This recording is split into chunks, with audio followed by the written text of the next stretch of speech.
नमस्कार मित्रांनो. आजकाल मनुष्यसुद्धा मनुष्यावर प्रेम करत झाला आहे. पण या निष्पाप जीवावरती, या श्वानाच्या पिल्ल्यावरती साक्षात परमेश्वर अवतार मस्तान बाबा यांचं प्रेम पहा किती मस्त आहे.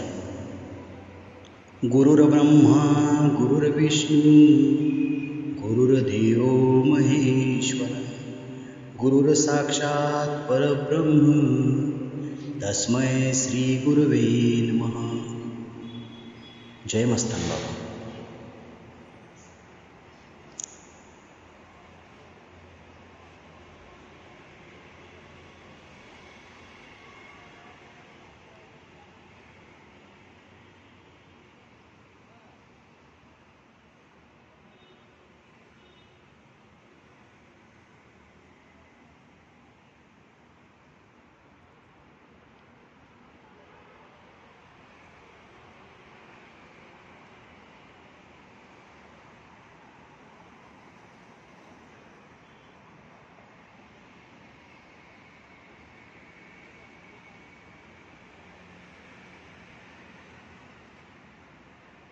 कसलं प्रेम बाबा आहे.